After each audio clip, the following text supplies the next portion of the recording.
everybody has felt like the singer, S-A-D-E. Let's go. We love that name. And so tonight's theme is love. You know, that's a complicated topic for me. I actually had a friend recently tell me that my poems were a little like anti-love or a little negative. So I just wanted to gauge the room. Let me know what you guys, if you guys actually think this is like, because love could go either way, right? So let's see.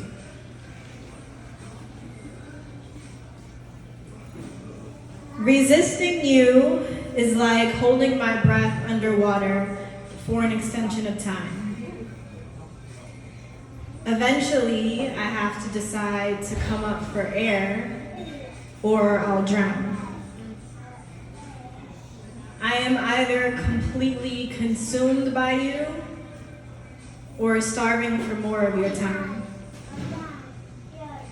Your evasiveness grants weight to my anxiety, and yet here I am again, back to you like always. The feels are still familiar, and the heartbreak that I once experienced has faded into the distance. And for a little while, we're good. But slowly, the facade has been removed and the real you comes to the surface. And all of the reasons that we failed are staring me in my face. So I begin another exit, just praying that this time I don't have the weakness to come back to you. Y'all think that's sad? Real. That's I didn't think so. Okay. Right? Everybody has a different opinion. But this is from my collection of poetry side pieces. Shout out to the authors in the room. I am actually going to be selling my book at the Oxford Exchange next Thursday from 6 to 9 p.m. So, pull up on me. Come get an autographed copy. Alright. So, let's get into some love. Alright, okay.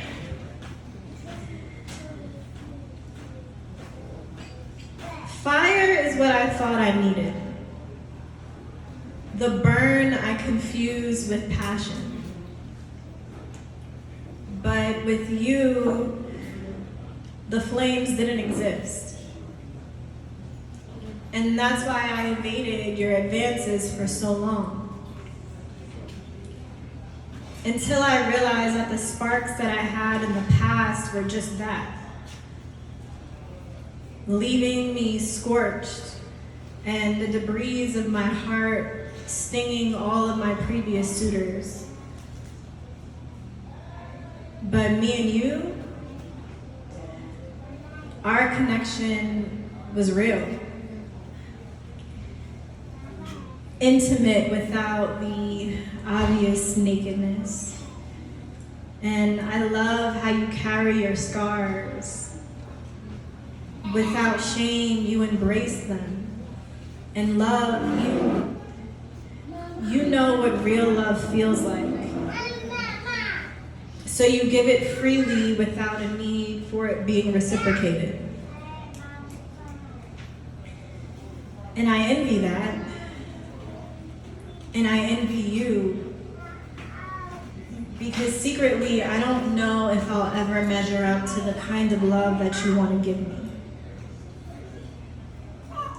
You see, for me, I am haunted by the regret and grief of my past, but you've never experienced love like that. For you, love just flows through you so gracefully.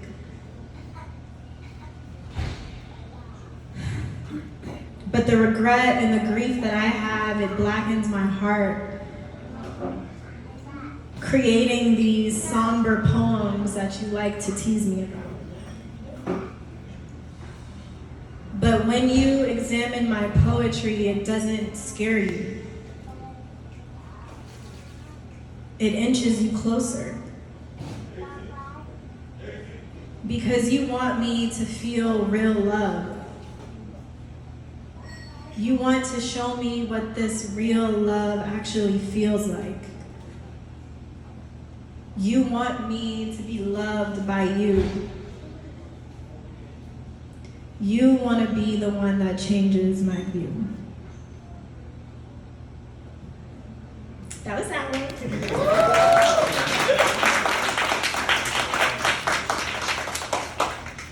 So I saw this quote that said, all of the best things are on the other side of fear.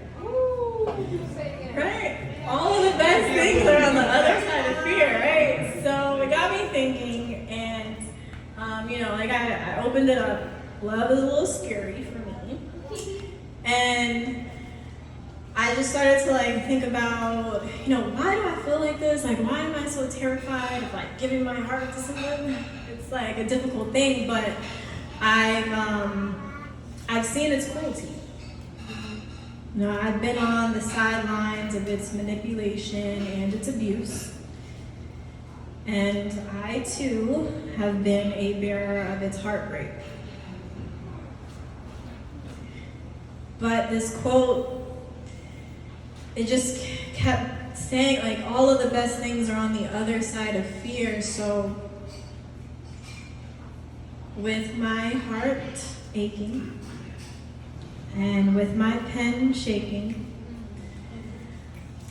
I've decided to craft a poem about the kind of love that I would want.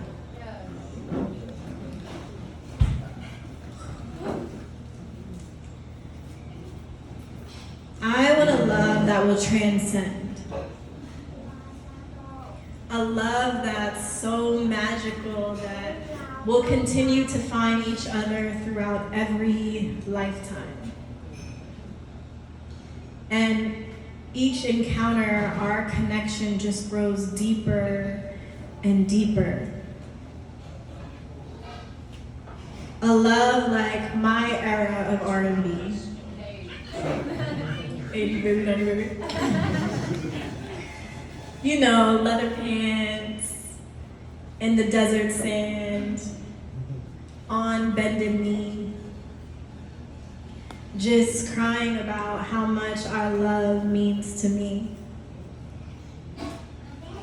A love where I can share you my dreams and you'll grab my hands and with precision guide me to turning them into a reality. A love where you can actually see me past all of the filters that I give to the world. A love that people sense because it just oozes from us. A love that is just so wide that we burst through the space and time continuum. A love where two whole people, let me run that back. A love where two whole people become one. That's the kind of love that I crave. And if all of the best things are on the other side of fear,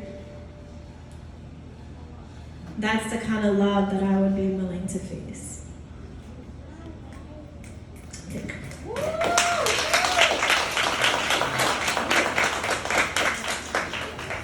So I'm gonna preface this one with the fact that I'm a Virgo. And we like to play out all these scenarios in our heads. And so this poem was dedicated to that, my overanalyzing. Are you September or August or no?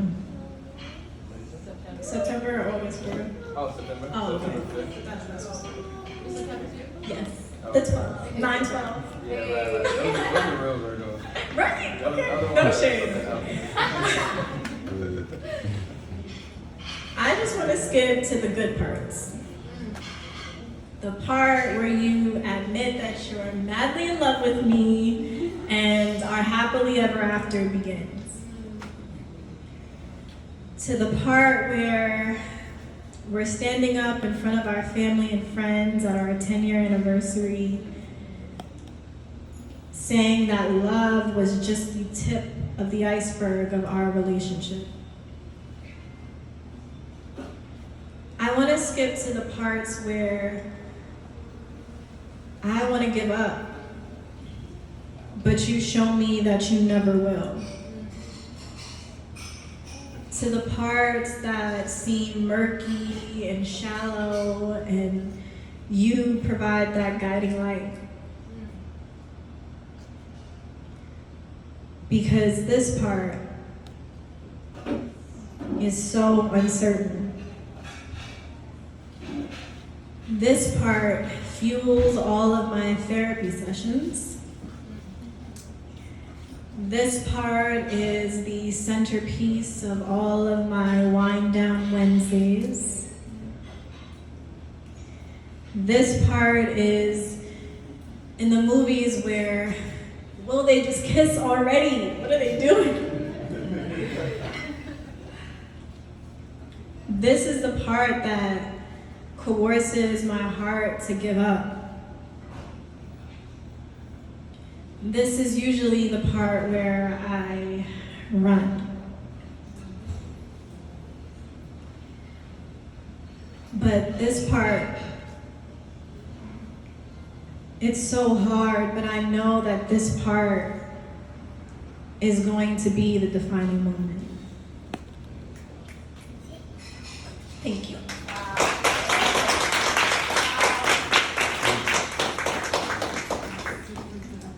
So, a little bit about me. I'm from Long Island. Are you guys from New York? And I am a published author, poet, screenwriter, and creative writing instructor. I host a creative writing workshops titled The Writer's Block Cure. It's in New Tampa. I have them at a Black-owned, female-owned coffee shop, Coffee Speaks and Tea Talks, bi-monthly, so the next one will be in May. And I use a muse. This beautiful lady over here that performed for us was my muse last month. And so as an artist, we always have a focal point of inspiration. And so I created this poem based off of that, of having a muse or having someone or something or some place being a source of inspiration for you. Congratulations. You've caught the eye of an artist. And you can try to examine my poetry to find the inspiration that was sprung from you, but I've interlaced our encounter so deeply behind my words that it could take decades to decipher. You are the epitome of a muse. You made me feel like poetry, full of odes and beautiful rhythm, dancing across soft pages. Our readers clinging on to our story, thirsting for more. Our love was so pure. In your embrace, all of my heaviness dissipated, rendering me to feel weightless. Your smile excites parts of my heart that I thought were once frozen. I'm melting for you, slowly dripping away the pain that kept me a prisoner. You set me free.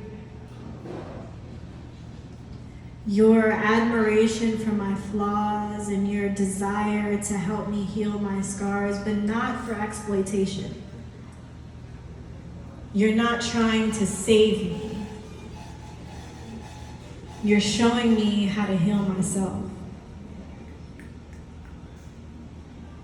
And if this is what real love feels like, then I hope that this story will go on like those sonnets we read in literature, where our love becomes immortal.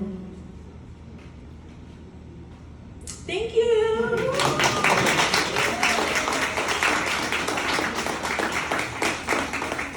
So, check me out on Instagram.